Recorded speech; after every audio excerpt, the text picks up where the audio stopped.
Olá, pessoal. Deus colocou hoje em meu coração uma mensagem sobre o silêncio de Deus. Na verdade, essa mensagem não é sobre o silêncio de Deus, mas eu sei que tem muitas vezes onde alguém procura Deus, procura uma resposta de Deus, ora na esperança de ouvir alguma coisa e parece que Deus está em silêncio. Isso é muito, mas muito comum. É bem provável que neste exato momento em que eu faço este vídeo aqui, haja muitas pessoas buscando uma resposta, mas sentindo que não recebem. É como se Deus estivesse em silêncio. Bom, a Bíblia fala de situações onde Deus realmente silenciou, só que é diferente. Entende? Assim, uma coisa é o silêncio de Deus, outra coisa é o aparente silêncio de Deus. O povo de Deus já experimentou várias vezes o silêncio real de Deus. Deus se calou completamente. Normalmente, este silêncio de Deus estava atrelado ao afastamento do povo.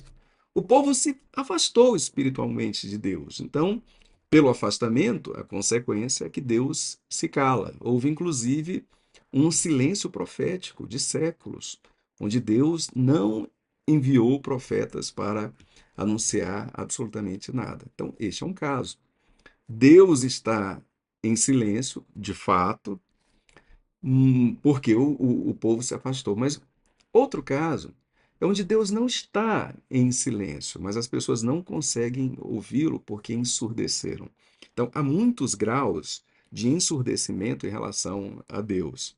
Então, na verdade, esta mensagem não é sobre o silêncio de Deus, mas sobre a surdez humana, a surdez espiritual humana.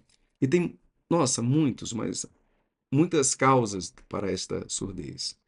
A primeira causa é a surdez decorrente do pecado. É um pecado que não foi trabalhado, é um pecado que faz com que aquelas pessoas que estão sob o poder deste pecado mergulhem cada vez mais. E sim, o poder deste pecado cresce e ele forma uma verdadeira barreira em relação às coisas de Deus, ao contato com Deus, à presença de Deus.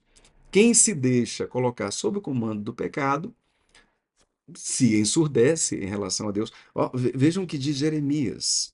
Jeremias 6 diz assim: ó, a quem falarei, testemunharei para que ouçam.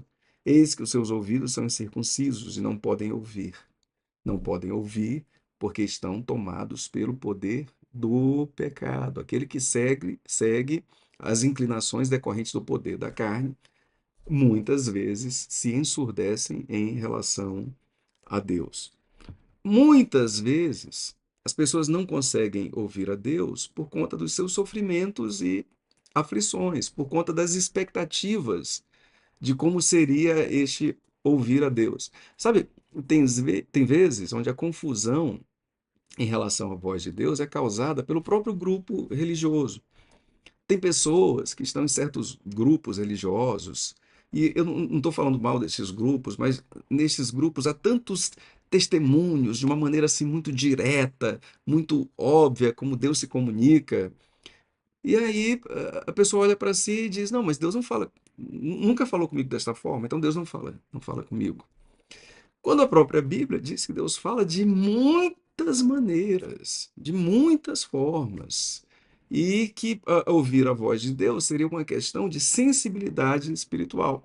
Só que às vezes nós estamos em um grupo que se diz que é um grupo de profetas, onde Deus se manifesta somente de determinada forma, e, enfim, este grupo, como efeito colateral, pode até prejudicar. Tem grupos até que defendem a tese de que Deus fala somente com alguns e que estes alguns seriam os profetas de Deus para o restante do povo. Então, normalmente, quem envereda por este tipo de ideia vai se ensurdecendo em relação a Deus. Mas essa surdez é por uma falta de discernimento, de capacidade espiritual de interpretar a vontade e a voz de Deus e as respostas de Deus em nossa vida. Às vezes, a pessoa está tão mergulhada no sofrimento que ela perde a capacidade de clareza.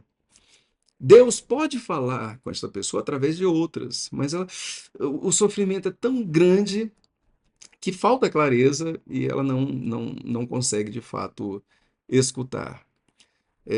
Isto é bastante comum. Percebam que mesmo quando se trata da comunicação entre pessoas, o sofrimento pode interferir.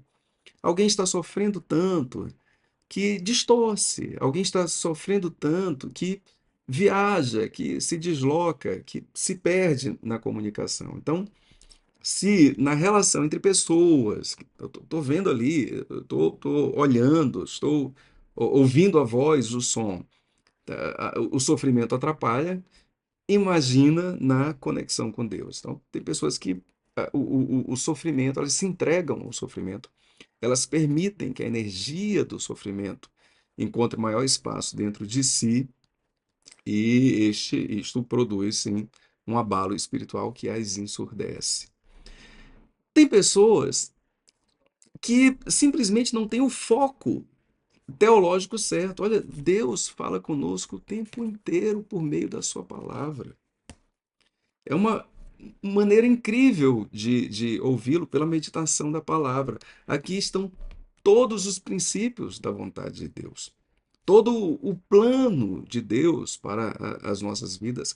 Há respostas, sem dúvida alguma, aqui de Deus e respostas eternas. A palavra de Deus não é provisória, ela não precisa de atualização. Respostas eternas para todos os campos da nossa vida. A primeira coisa que nós deveríamos fazer é consultar o que a Bíblia diz sobre determinados temas. A primeira coisa, assim, é meditar profundamente. É claro que aquelas pessoas que meditam mais constantemente, que não decidem meditar apenas em momentos de maior angústia, elas têm um nível de clareza maior, sem dúvida alguma, né? Mas nada impede que alguém, no momento de aflição, comece a ler a Bíblia. Quantas vezes isto já aconteceu? Pessoas que foram levadas à palavra de Deus por meio dos seus sofrimentos e tiveram um encontro real com Cristo, a palavra viva de Deus. Isso já aconteceu muitas e muitas vezes. O ideal seria um processo contínuo, mas sim, mesmo nas turbulências do sofrimento, pode-se ter este encontro onde se ouve a palavra de Deus. O Espírito tem poder. Então, a palavra de Deus está aqui registrada o tempo inteiro e falando incessantemente. O que muitas vezes acontece é que o foco teológico é errado.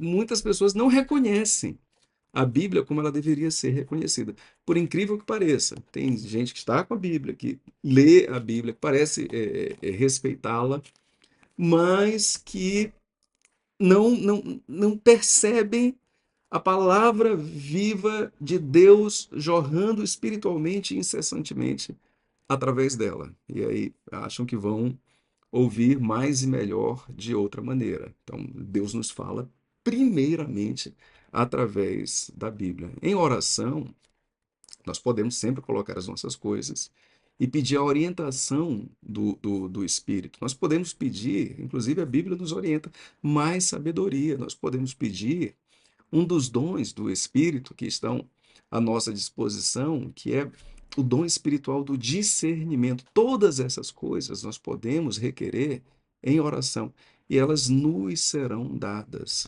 Agora, o que nós temos que reconhecer para minimizar esta barreira é que Deus não silencia. Deus não silencia mais. Ele sempre fala, mas nós podemos sim ensurdecer. Não ouvimos por quaisquer uma dessas questões que eu coloquei aqui, né? Um pecado, uma aflição a que nos entregamos, um foco teológico errado, o grupo, o ambiente errado que valoriza os direcionamentos de Deus de uma maneira só e que acaba tendo um efeito colateral negativo. A não valorização da palavra de Deus, eu sei que muita gente pensa que valoriza o tempo inteiro como se fosse algo sagrado, mas muitas vezes a pessoa não entende que a palavra viva fala para todos os momentos e para toda a amplitude da nossa vida. Enfim, estas coisas nos ensurdecem, mas todas elas podem ser resolvidas e podem ser tratadas em oração. Amém.